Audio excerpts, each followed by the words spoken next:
105.8 Light FM, the best slow hit station. Assalamualaikum, Light Audience. Kita kembali berjumpa dalam berproses menuju kesejatian diri ya. Untuk edisi hari ini, hari Kamis tanggal 18 September 2008. So, di ujung telepon sudah tersambungkan dengan teman sharing kita, Paduka Siwa Agus Hidayat. Assalamualaikum Paduka. Gimana kabar Siwa? Pak Ade. Kemarin mau dipanggil Paduka. Paduka itu bahasa Indonesia. Oh begitu. Oh Pak D. Oke Pak D. Ya. Gimana kabarnya Pak D? Baik. Alhamdulillah. Baik, Siwa kita langsung coba terima telepon ya. Baik, untuk Anda semua Light Audience yang ada di Jakarta ataupun sekitarnya, Anda bisa coba menghubungi di 0216332705. Juga Anda yang bisa streaming di www.lightfmjakarta.com. Silakan di 0216332705, atau Anda yang bisa mengakses kami melalui channel Indovision 204 ya. Baik, silakan. Penelpon yang pertama saya coba angkat di 6332705. Assalamualaikum. Waalaikumsalam. Iya, dengan siapa ini? Ya, dengan Mas Restu. Dengan Mas Restu? Iya. Mas Restu di mana Mas Restu? Ya, di Jakarta. Jakarta, silakan dengan Siwo Mas. Ya, Assalamualaikum Siwo. Waalaikumsalam warahmatullahi wabarakatuh. Saya mau, halo? Iya, langsung saja Mas Restu. Iya. Saya mau tanya ya, mau sharing kan. Saya kan pernah dengar sih ya, kalau manusia itu di neraka kan katanya cuma bengkel perbaikan. Gimana? Manusia di neraka cuma kan kayaknya bengkel kan gitu, berarti kan cuma perbaikan kan gitu. Iya, kalau misalnya saya ambil contoh ya, Raja Fir'aun itu berarti suatu saat bisa masuk surga atau langgeng di neraka gitu. Gimana? Sebentar. Mas Restu gimana? Ya, pelan-pelan. Saya kasih contoh Raja Fir'aun itu ya. Raja Fir'aun. Iya, itu langgeng di neraka atau selama dia langgeng di neraka atau dia akan langgeng di neraka atau langgeng di neraka. Dia akan langgeng di neraka atau dia akan hanya stopping by aja, hanya sebentar terus masuk ke suatu saat bisa ke surga. Oke. Karena saya kan pernah dengar kan cuma perbaikan kan gitu ya. Ya. Baik, terima kasih. Ya, cukup gitu, Pak. Ya, makasih Mas Restu. Ya, Waalaikumsalam. Assalamualaikum. Waalaikumsalam warahmatullahi wabarakatuh. Ternyata Raja Fir'aun tadi yang dimaksudkan Siwo. Ya, silakan Siwo.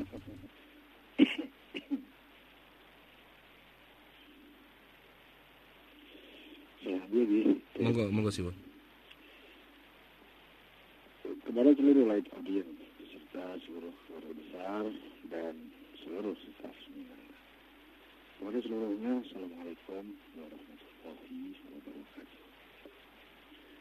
Bismillahirrahmanirrahim. Walhamdulillahirabbil alamin.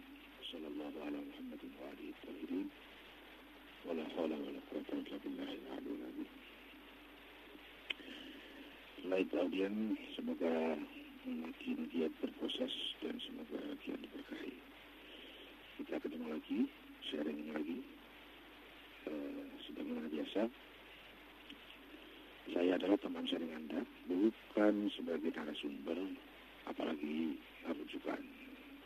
Saya hanya sekedar seorang bocah yang sedang mencari arti dari hidup zamannya. Dan saya masih tengah berproses. Jadi apa yang akan saya sampaikan sangat mungkin, meskipun sekarang ini saya yakini kebenarannya, tapi sangat mungkin ada hal-hal yang saya belum tahu titik lemahnya atau titik salahnya. Jadi apa yang akan saya sharingkan sangat sifatnya relatif dengan keterbatasan saya memahami ajaran Islam. Islam amatlah tinggi, amatlah mulia, amat suci. Dan saya sebagai dia benda kotor gitu ya, beradul, katanya Mr. Jack tadi. Jadi sangat tidak pantas kalau saya mengatakan menurut Islam itu begini atau begitu, itu sangat tidak representatif. Saya hanya bisa mewakili apa yang saya pahami sendiri, dan itu masih dengan segala relativisme yang ada di dalamnya. Apalagi mewakili Islam yang sebegitu dahsyat tingginya. Mewakili orang lain pun saya tidak punya wewenang, dan rasanya tidak proporsional kalau saya mewakili orang, apalagi orang itu tokoh, apalagi madhab misalnya. Tidak.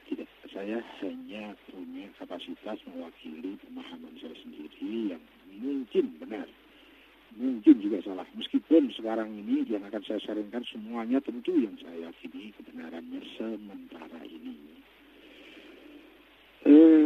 Dari itu mohon selalu diingat, jangan tergesa-gesa untuk diterima dan jangan tergesa-gesa untuk ditolak. Jadikan sebagai bahan tambahan data, tambahan perbandingan, dan bagi yang sudah punya sebagai penguatan juga. Kalau secara argumentatif memang bisa diambil kebenarannya, silahkan diambil karena kebenaran itu keluar dari manapun tetap sebagai kebenaran. Namun manakala yang saya sampaikan itu secara argumentatif ternyata tidak benar dan Anda audiens memahami dengan adanya argumentasi yang tidak valid, tolong saya dibantu untuk disempurnakan argumentasinya. Jadi mari kita bersama-sama berproses. Saya sebagaimana orang-orang yang masih sekelas saya masih dalam rangka pembelajaran berproses dan berproses. Maka di sini sifatnya hanya sharing saja. Mohon mari kita waspadai niat kita agar sharing kita ini tidak hanya bernuansa sebagai fantasi pemahaman saja, bukan sekedar rekreasi pemahaman, tetapi manakala kita menata niat kita dengan benar bahwa kita ini sedang melaksanakan perintah Allah Subhanahu wa taala dalam rangka mencari kebenaran yang lebih tinggi, yang lebih bermutu, dan itu merupakan satu ibadah yang tidak kecil apalagi di bulan yang seperti ini. Baik hadirin, semoga kita kian mampu fokus terhadap tujuan hidup kita dan semoga kita kian mampu untuk mewaspadai niat kita dan semoga kita semakin mampu untuk konsentrasi terhadap tugas kita. Yang bukan tugas kita tidak lakukan, tidak apa-apa. Sering kita mendengar ya, mari kita mulai dari yang kecil. Tapi menurut saya begini, mari kita mulai dari yang wajib-wajib. Kalau yang kecil-kecil yang tidak wajib itu tidak dilakukan juga tidak apa-apa. Dalam makna tidak merupakan sebuah keburukan. Tetapi kalau hal yang wajib dan kita kemudiankan, kita lebih mengambil yang kecil-kecil dulu, nah nanti yang wajib-wajib menjadi ketinggalan. Akhirnya menjadi overlapping. Baik audiens, kita masuk ke topik yang pertama. Sangat menarik pertanyaan dari Mas Restu di Jakarta. Saya pernah mendengar bahwa manusia ini di neraka dimisalkan, dianalogikan bahwa dia masuk bengkel. Jadi dia ada perbaikan-perbaikan, ada di dempul, ada di kenteng, ada di las, di magic, macam-macam. Tapi itu kan semua ada perbaikan. Gitu kan. Nah pertanyaannya, apakah itu juga misalnya dalam contoh kasus diangkat beliau adalah tentang Raja Fir'aun. Apakah dia di neraka itu langgeng atau juga suatu saat dia akan terperbaiki dari bengkel itu? Terima kasih, pertanyaannya sangat menarik. Dan sekali lagi, saya adalah teman sharing Anda. Jangan tergesa-gesa diterima dan jangan tergesa-gesa ditolak. Saya akan berangkat dari salah satu kaidah tauhid bahwa Allah Subhanahu wa taala sebagai sumber kebenaran dan sumber kesempurnaan.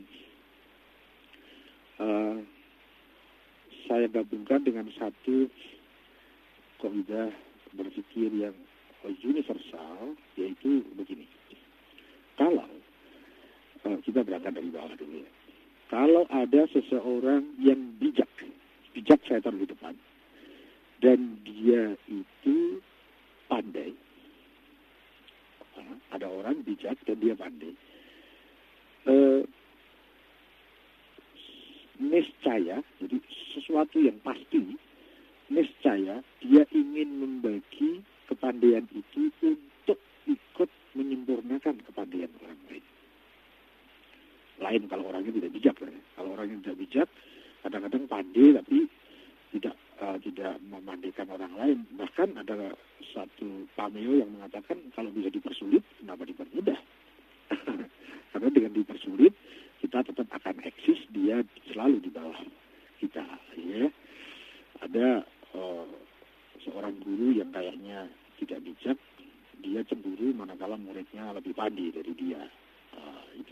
pasti tidak bijak. Kalau guru yang bijak, dia akan sangat bersyukur, dia akan sangat senang manakala ada salah satu muridnya yang kemudian mampu melampaui dirinya. Maksudnya kepandaiannya atau kebaikannya. Manakala ada orang bijak, maaf saya berangkat dari sini, tetap nanti kita masuk ke kasus yang diangkat sama Master itu di Jakarta ya. Kalau ada orang bijak dan dia kaya, maka niscaya dia ingin menularkan kekayaannya kepada orang yang kurang kaya. Jadi orang yang bijak dan kaya, niscaya dia ingin mengkayakan orang lain. Bukan malah mengeksploitasi tenaga para masyarakat miskin. Dan seterusnya, dengan catatan bijak. Nah, tadi yang pertama bahwa Allah itu maha benar, Allah itu maha sempurna. Kemudian yang kedua ada satu kaidah bahwa orang yang bijak, dia selalu ingin menyempurnakan orang lain. Yang ketiga, saya ingin agak lebih detail lagi, bahwa kalau sangat wajar kita sesama manusia, masing-masing kita itu selalu ingin sempurna, meskipun dalam rangka mempersepsi kesempurnaan itu bisa macam-macam. Ada yang merasa sempurna itu kalau semakin cantik itu sempurna, ada semakin tampan semakin sempurna, semakin kaya semakin sempurna, semakin terkenal semakin sempurna. Nah, sesuai dengan kemampuan pemahamannya masing-masing. Tapi setiap diri kita itu selalu ingin lebih sempurna. Nah, pada tahap-tahap yang awal, untuk menyempurnakan dirinya, itu seseorang, kita ambil saja misalnya pada kelas orang-orang yang masih egosentris. Dia ingin menyempurnakan dirinya, dan dia menfokuskan bagaimana orang lain, saya ingin meraih kesempurnaan, tapi tolong dong orang lain bantu saya, agar saya bisa lebih mudah untuk mencapai kesempurnaan. Misalnya begini, kalau saya memahami bahwa antara lain kesempurnaan itu kekayaan, gitu, saya berusaha untuk kaya, dan saya selalu berharap agar orang lain itu membantu agar saya cepat kaya gitu loh.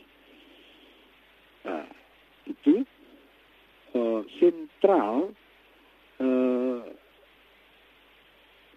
dari apa namanya, pusaran kegiatan hidupnya itu ada pada dirinya. Jadi dia ingin sempurna dengan cara dia berusaha agar dirinya semakin sempurna, dan dia selalu berharap orang lain ikut membantu agar saya lebih cepat sempurna. Ya logis, karena memang dia belum sempurna. Tapi ada yang lebih atas sedikit dari itu, yaitu seseorang yang sudah memahami bahwa untuk saya bisa sempurna, di samping saya berusaha menyempurnakan diri, saya ingin menyempurnakan orang lain, karena manakala saya membantu kesempurnaan orang lain, itu sama dengan menyempurnakan saya sendiri. Itu sebuah tahapan yang lebih dewasa dari yang pertama, yang sentralistik, egoistis tadi. Kalau ini dia sudah mulai punya apa ya, egonya mulai melebar. Jadi dia ingin sempurna, dia berusaha untuk menyempurnakan diri, dan dia punya kaidah, saya membantu orang lain. Karena saya membantu orang lain itu sebetulnya ya membantu diri saya sendiri. Ya, kurang lebih seperti itu. Itu kalau dipandang dari sudut peribadatan yang mempunyai efek investasi, itu mungkin sangat mudah dipahami. Manakala saya membantu orang lain, maka saya akan mendapatkan pahala. Dan pahala itu kembalinya ke saya juga. Jadi pada saat saya membantu orang lain, maka sebetulnya saya sedang menyempurnakan diri saya juga, gitu ya. Nah, ada tahap yang lebih tinggi dari itu. Manakala seseorang dirinya sudah sempurna, misalnya misalnya Rasul, itu manusia yang sempurna. Nah, akan berbeda lagi kaidahnya. Selalu ingin menyempurnakan orang lain, dan itu secara otomatis, secara niscaya, secara pasti bahwa kita membantu menyempurnakan orang lain itu sama persis dengan menyempurnakan dirinya sendiri. Tetapi perspektifnya sudah berbeda. Kalau tadi tingkat pertama itu sentralnya ada pada saya, bagaimana orang lain membantu saya. Kalau yang tahap kedua, saya membantu orang lain itu sama dengan membantu saya sendiri. Nah, kalau yang tahap lebih tinggi lagi, dia tidak lagi memikirkan dirinya, tetapi dia bagaimana dia mempunyai manfaat kepada orang lain. Wah, itu sudah tingkatnya top gitu ya, yang ketiga itu. Kapan kita bisa ke sana ya? Nah, sekarang saya mau naik lagi yang lebih serius. Allah itu maha bijak dan Allah maha sempurna. Dari cara berpikir yang saya bangun di depan, maka Allah tak lagi memikirkan dirinya sendiri karena sudah sempurna. Dan Allah itu maha bijak, maka pasti zat yang seperti itu kerjanya hanya menyempurnakan pihak lain. Dengan segala kebijakannya, tentu dengan segala kaidah-kaidahnya, tentu dengan segala sunnatullahnya, tentu dengan segala hukum sebab akibat dan segala skala keadilan dan keunikannya. Nah, kita sudah masuk fase yang ingin saya hubungkan ke pertanyaan. Sekarang begini, apakah Allah maha pengasih, maha penyayang, maha bijak, maha mendidik, maha menyempurnakan pihak lain, itu terbatasi oleh ruang waktu atau oleh yang lain-lain atau tidak? Kita mengangkat satu kaidah lagi bahwa Allah itu maha asa. Asa dalam mana satu yang bukan kesatuan, sehingga dia tak terbatas, maka tidak ada yang membatasi. Jadi dalam seluruh skala waktu, Allah itu selalu maha pengasih, maha penyayang, maha mendidik, maha menyempurnakan. Sebelum kita ada di dunia, setelah kita ada di dunia, pada saat kita di dunia, pada saat kita di akhirat, Allah selalu maha pengasih, penyayang, dan tidak pernah putus pengasih penyayangnya. Allah maha mendidik, juga tidak pernah pensiun dari maha mendidiknya. Allah selalu memproses ke arah kesempurnaannya dengan skala keadilan dan keunikan yang kita mungkin sulit memahaminya, dan itu tidak pernah ada selesainya. Nah, kemudian begini, kita sudah sampai ke akhirat.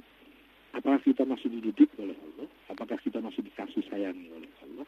Apakah kita masih diproses menuju kepada kesempurnaan yang lebih tinggi?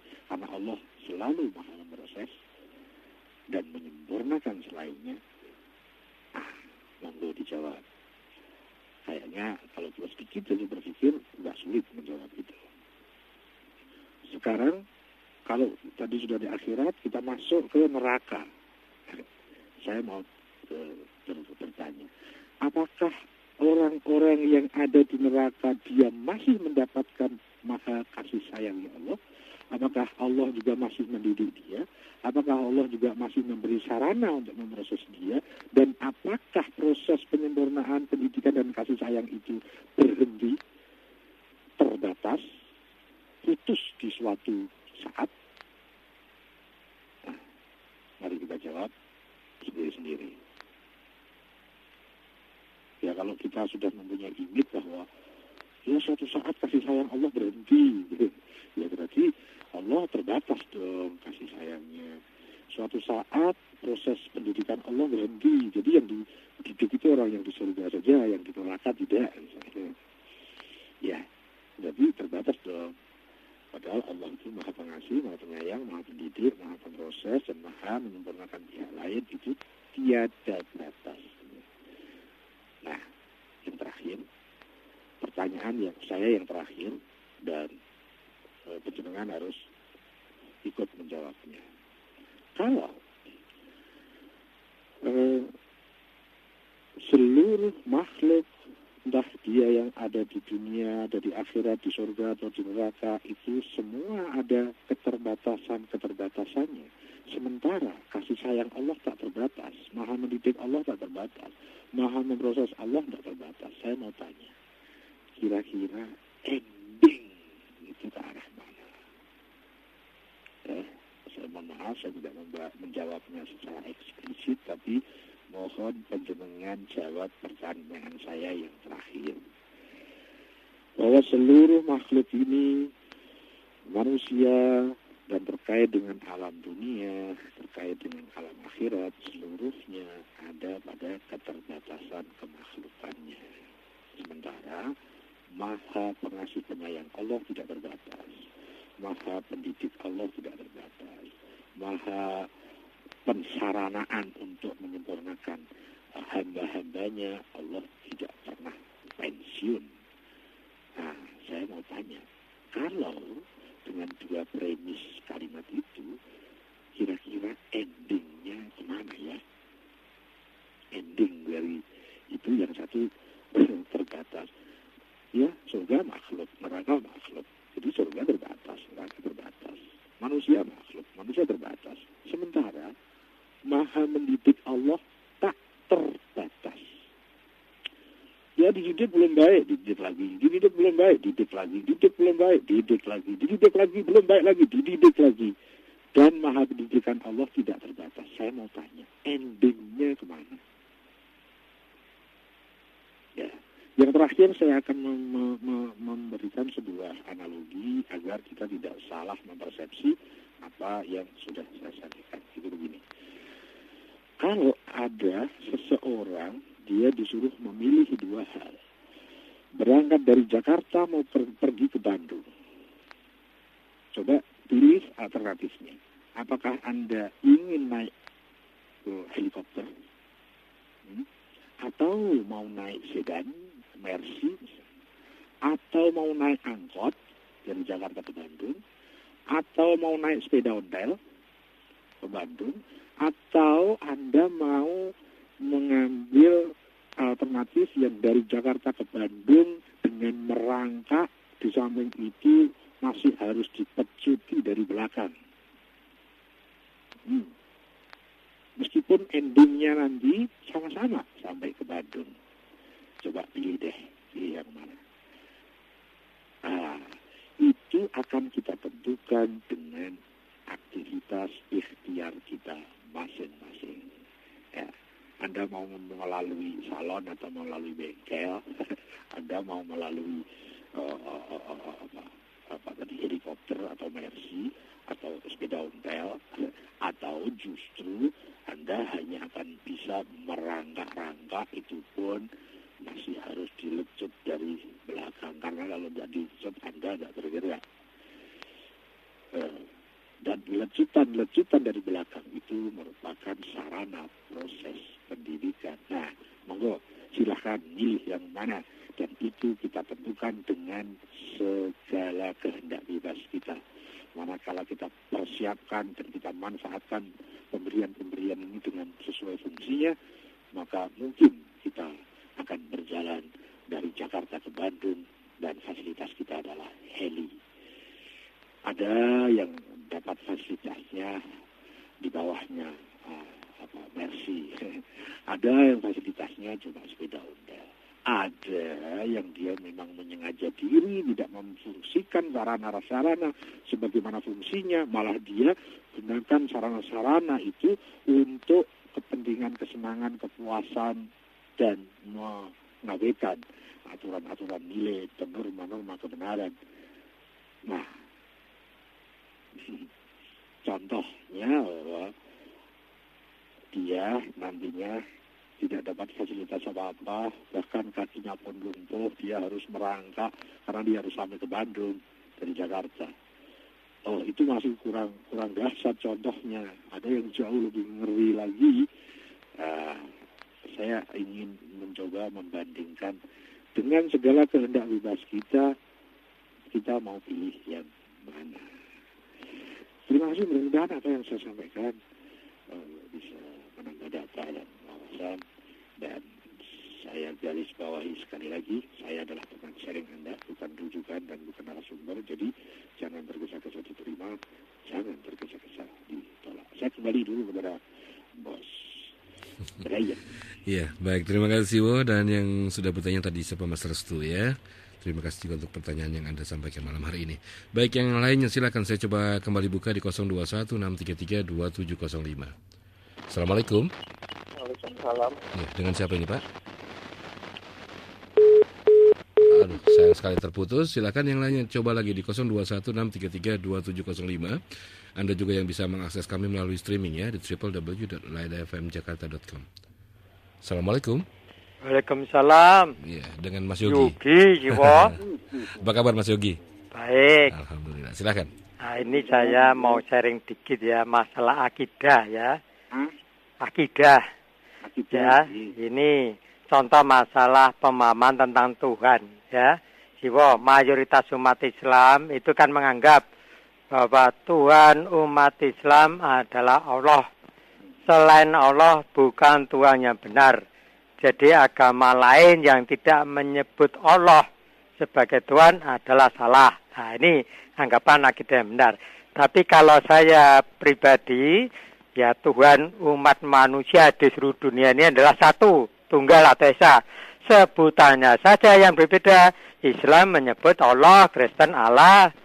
Ada lagi bangsa lain menyebut Yehova, Deo, Yang Widi, Gusti, Pangeran, dan lain-lain sebutan sesuai dengan bahasa masing-masing bangsa. Lah itu yang saya anggap akidah yang benar. Bagaimana pendapat Siwo? Wassalamualaikum warahmatullahi wabarakatuh. Waalaikumsalam warahmatullahi wabarakatuh. Semangat sekali Mas Yogi malam hari ini. Monggo Siwo. Kalau semangat bukan Mas Yogi ya. Baik, silakan Siwo. Mas Yogi, terima kasih. Masalah akidah tentang ketuhanan, mayoritas memahami bahwa Tuhan itu hanya Allah. Selain Allah bukan Tuhan. Kemudian Mas Yogi mengangkat bahwa Tuhan itu ya hanya satu, entah mau disebut apa juga.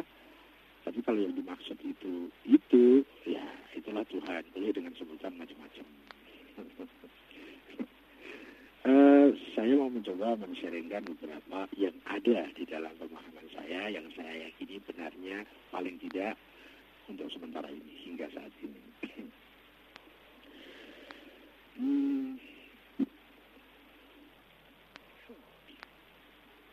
Saya pernah,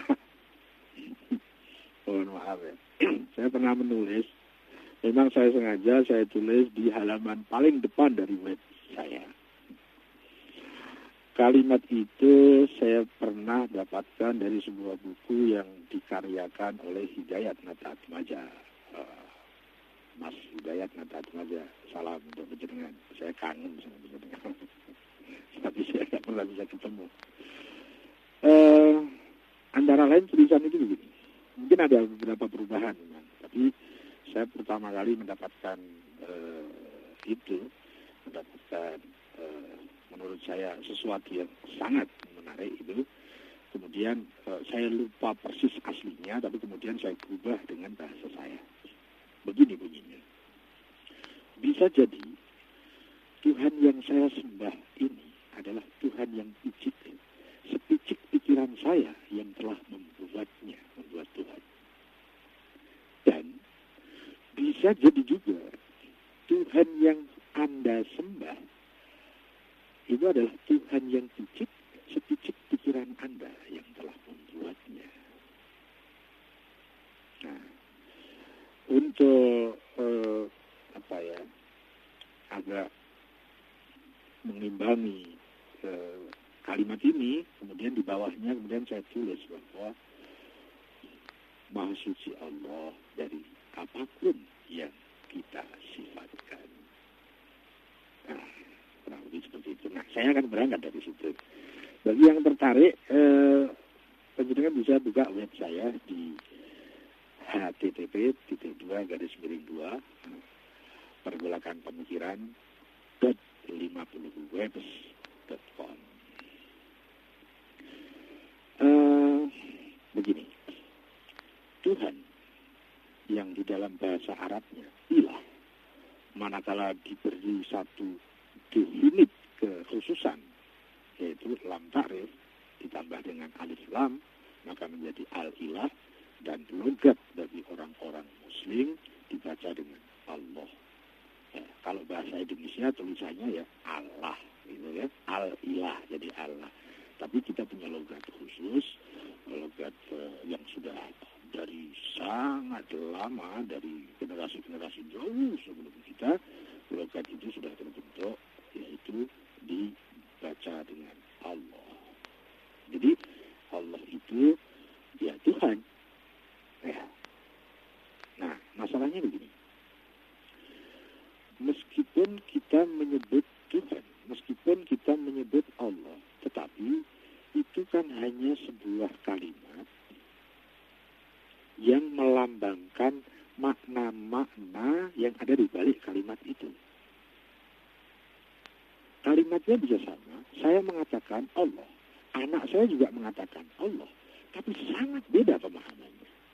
Yang saya maksud Allah itu begini, tidak sebagaimana yang dimaksud oleh anak saya. Anak saya menyatakan bahwa Allah itu maha tinggi, jadi di atas langit. Allah itu maha besar, jadi gede banget, sama bumi lebih gede lagi. Ya karena anak saya masih kecil, selalu dia selalu dilingkupi cara berpikir yang empiristik, physically. Jadi kalau maha tinggi itu ya berarti di atas langit, terkait dengan ruang dan waktu. Kalau maha besar berarti gede banget, gitu, dalam mana gede yang ukuran fisik. Nah, tapi anak saya juga menyebut Allah. Nah, saya menyebut juga Allah. Tapi sangat berbeda. Yang terkandung di balik kalimat yang saya ucapkan dengan yang dia ucapkan itu sangat jauh berbeda. Kandungan di dalamnya. Yang saya maksudkan dengan Allah itu adalah satu zat yang sempurna, yang tak terbatas, satu yang bukan kesatuan, satu yang tidak berunsur, satu yang tidak berelemen, satu yang tidak bisa didefinisi, karena semua definisi itu mempunyai batasan, sementara Allah itu tidak punya batasan. Dan Allah maha sempurna, tak terbatas. Jadi kalau Allah maha tinggi, sekemampuan apapun pemahaman saya tentang tinggi, baik tinggi secara fisikal, tinggi secara ruang waktu, tinggi secara spiritual, tinggi yang paling tinggi dari semua yang bisa saya pahami, maka bukan itu. Bukan itu. Allah maha tinggi. Yang mana? Bukan itu semua. Allah jauh lebih sempurna dari apapun yang saya pahami. Nah, kalau kemudian saya membatasi seperti anak saya tadi, Allah, ya, Tuhan, tapi dibatasi oleh pikirannya, nanti jatuhnya Allah yang picik, yang kita batasi dengan pikiran kita. Jadi pemahaman kita punya ilmu, kemudian kita, oh Tuhan itu begitu. Nah, itu namanya Tuhan bikinan kita sendiri, yang pasti sangat dibatasi oleh wawasan pemahaman kita. Kalimatnya agak bombastis memang ya.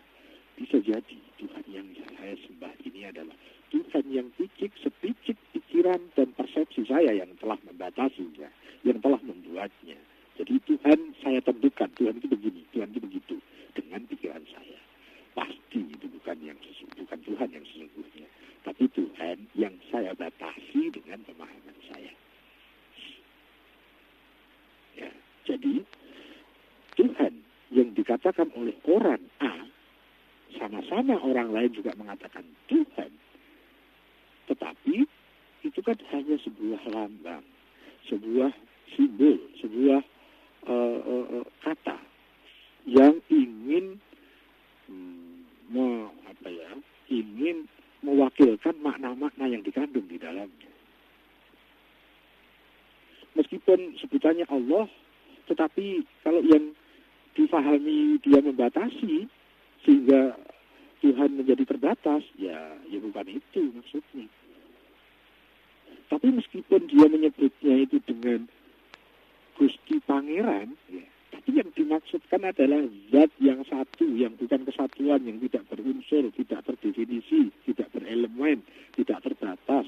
Dia sempurna, satu-satunya, tidak ada selainnya, yang mirip dengan dia tidak ada, dan dia maha suci dari seluruh yang pernah difahami, dan dia maha suci dari seluruh yang pernah disifatkan. Dia nyebutnya dengan Gusti Pangeran. Gusti Pangeran hanya sebuah ungkapan, sebuah istilah yang melambangkan pemahaman yang ada dalam diri kita. Nah, meskipun dia menyebut dengan Gusti Pangeran, tapi tujuannya adalah yang satu, yang ahad itu, ya yang penting kan yang dituju apa. Sementara meskipun yang lain mengatakan Tuhanmu siapa? Allah, tapi Allah itu maksudnya itu yang suka memberi takdir buruk. Tuhan yang ada orang yang zalim tidak dibantu, atau bahkan dia dizalimi oleh Tuhan. Tuhan merasa belum adil sehingga dia mengatakan, ya Allah, turunkan keadilan-Mu. Ya Allah, rahmatilah bangsa ini. Jadi seakan-akan rahmat Tuhan belum diturunkan. Meskipun dia menyebut Allah, tetapi dia sangat membatasi. Bahkan dengan buruk sangkanya. Meskipun dia mengatakan Allah. Tapi kan intinya bukan kata itu, tapi makna yang dikandung dalam kata itu apa. Saya kira begitu. Nah, mungkin maksudnya Mas Yogi tadi seperti itu. Ya. Nah, di dalam Islam kita diajari bahwa ada sebutan spesial. Ya, boleh menyebut yang lain dengan Gusti Pangeran, dengan yang widi, yang tunggal, yang murbeng jumadi misalnya, boleh. Tetapi ada satu yang spesial di dalam Islam, yaitu dia itu menggunakan sebutan al-ilah. Sebagaimana kita punya kesaksian bahwa la ilaha, tidak ada ilah selain al-ilah. Nah, al-ilah itu kita punya dialek namanya dengan sebutan Allah. Ya.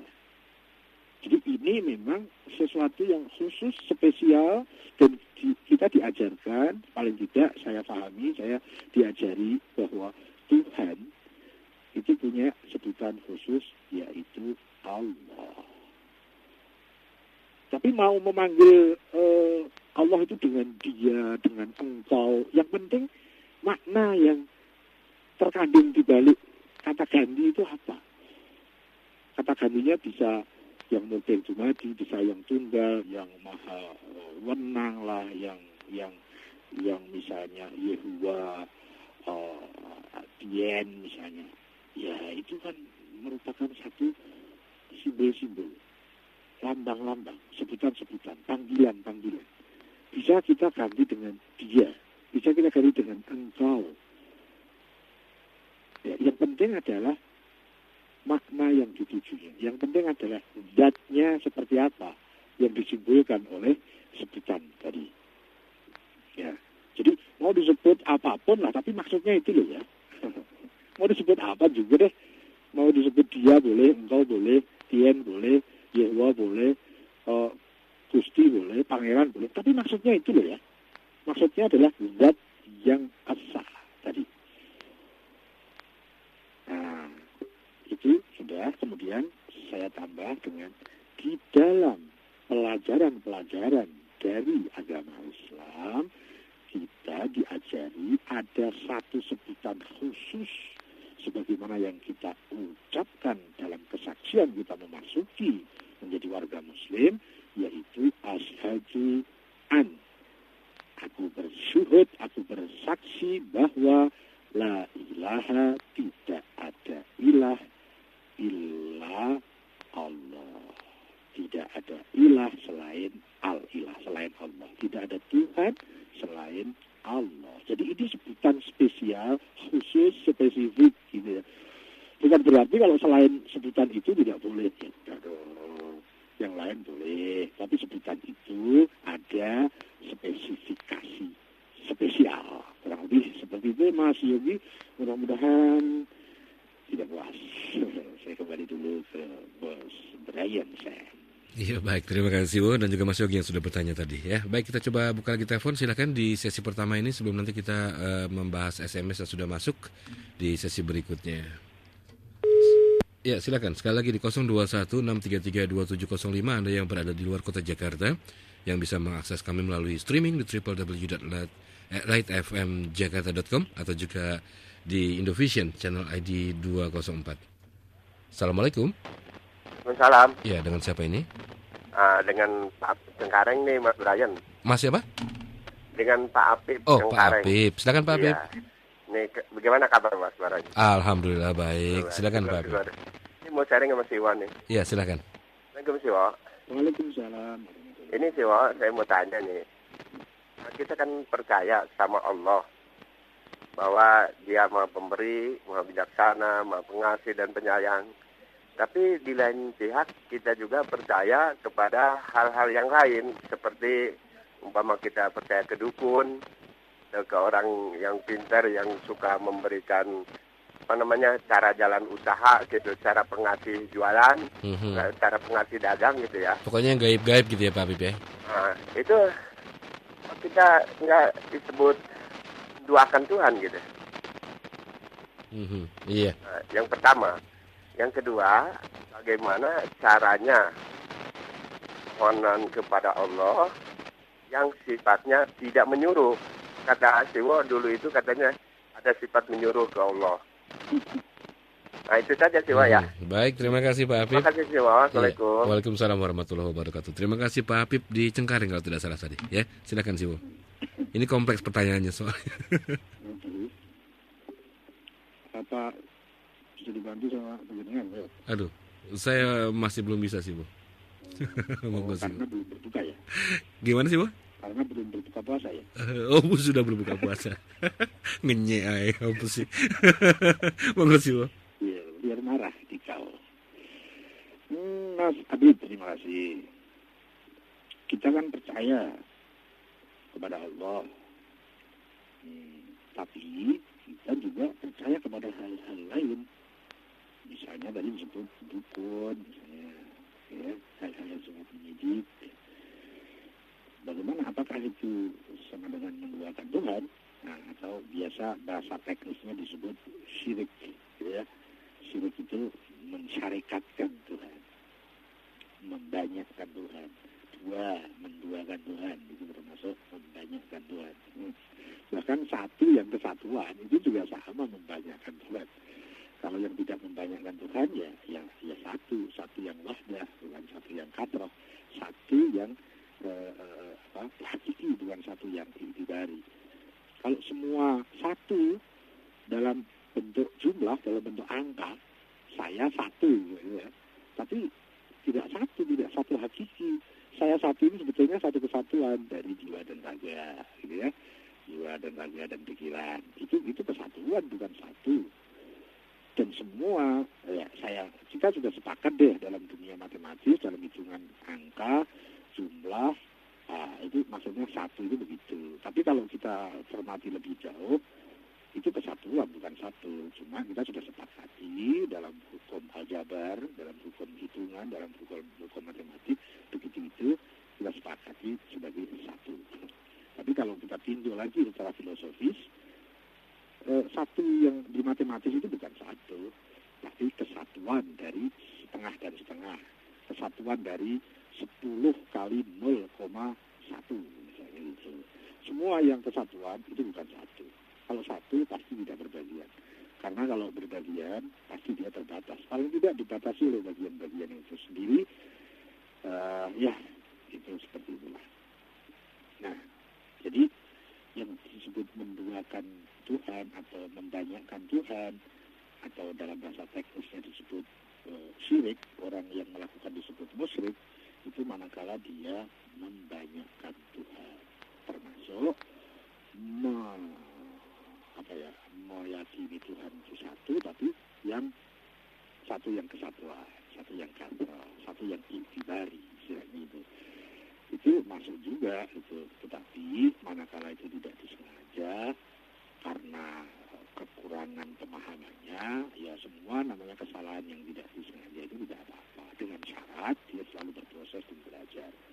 Nah kalau salah, tapi karena dia tidak mau berproses, tidak mau belajar, itu disebut kesalahan yang tersanksi, disebut sebagai jahil yang mukosir. Kita masuk kemudian, apakah kita mempercayai sesuatu selain Allah itu berarti kita sedang menduakan Tuhan? Maksud gitu sih. Itu kesimpulan, tapi jauh dari data-data dan analisa kayaknya. Kita mempercayai Allah bukan berarti kemudian tidak boleh mempercayai selain Allah. Tidak dong. Kita percaya kepada Allah, tapi kita juga bahkan diwajibkan untuk bisa percaya kepada wakil Allah, kan? Kita tidak hanya diperintahkan untuk percaya kepada Allah, tapi kita juga diperintahkan bagaimana agar kita juga percaya terhadap wahyu Allah. Kita juga diperintahkan untuk percaya kepada hari akhir. Kita juga diperintahkan untuk percaya kepada kitab-kitab, malaikat, jin, iblis, hal-hal yang gaib yang lain. Sepanjang itu tidak menyalahi kaidah kebenaran. Ya. Jadi mungkin kalimatnya bahwa begini, kita diperintahkan dan apa ya, diri kita yang di dalam sana itu selalu mengajak agar kita semakin percaya, semakin yakin, bahkan sampai kepada iman kepada Allah. Tapi bukan berarti kita hanya boleh percaya kepada Allah saja. Kalimatnya kayaknya nggak gitu deh. Kalimatnya tidak, kita ini diperintahkan beriman hanya kepada Allah saja. Enggak sih. Kita juga harus beriman kok kepada wakil Allah. Kita juga diperintahkan beriman kepada hari akhir. Gitu ya. Mungkin kalau kita perhatikan, mungkin kalimat itu kelihatannya bedanya sedikit. Tapi bisa membiaskan pemahaman yang jauh berbeda. Yang satu mengatakan kita harus percaya kepada Allah. Kalimat yang kedua, ini nanti bisa menjadi perbedaannya sangat besar, yaitu kita hanya boleh percaya kepada Allah. Ya, dikasih hanya di situ. Padahal kalau kita mau cermati, kita mau pelajari akidah di dalam Islam mengajarkan kita itu untuk percaya, yakin, bahkan beriman, paling tidak itu kepada Allah, kepada wakil-wakil Allah, kepada hari akhir. Kan? Jadi bukan hanya Allah saja yang kita percayai, ada hal lain yang itu juga disuruh percaya. Nah, kalau masuk ke masalah yang diangkat tadi oleh Mas Adit tentang dukun misalnya, dukun ya macam-macam ada Mas. Ramal misalnya, ramal juga macam-macam. Ramal misalnya ada ramalan cuaca misalnya, ada ramalan seorang dokter hasil dari diagnosa, kemudian Pak Dokter meramal Anda mengidap penyakit gula misalnya. Itu ramalan dokter berdasarkan ilmu yang dia punya. Kemudian dia memprediksi, mungkin kalau bahasanya memprediksi agak lebih enak didengar. Kalau meramal gitu sudah image kita sudah yang macam-macam gitu ya. Padahal sama, prediksi itu ya ramalan. Maksudnya menebak sesuatu yang sekarang belum terjadi. Ya kan? Jadi ramalan itu ada yang benar, ada yang tidak benar. Ada orang yang tidak pada bidangnya dia ikut meramal. Itu posisinya sudah tidak proporsional. Sebagaimana orang yang bukan ahli tafsir dia ikut menafsiri ayat, itu tidak proporsional. Orang yang tidak membidangi bidangnya dia ikut mengurusi, itu tidak proporsional. orang yang bukan dokter ikut mendiagnose penyakit misalnya toh. Nah, itu tidak proporsional. Jadi ramalan itu ada dua. Ada ramalan yang boleh, ada ramalan yang tidak boleh, ada ramalan yang benar, ada ramalan yang salah, ada peramal yang proporsional, ada peramal yang tidak proporsional. Rasulullah Shallallahu Alaihi Wasallam pernah memprediksi bahwa nanti umatku itu akan banyak tapi bagikan duit, gitu kan? Banyak tapi bagikan duit. Jadi nggak punya pendirian yang jelas. Dia ikut saja iklim yang ada, ikut arus, ikut informasi yang ada. Jadi bagikan duit. Ombak ke sana, dia ke sana. Ombak ke sini, dia ke sini. Ya, tetapi Rasulullah juga pernah memprediksi bahwa ada umatku yang bagikan karang. Dia teguh, dia tidak tidak senang kalau dipuji, tapi dia juga tidak susah kalau dicela. Misalnya seperti itu.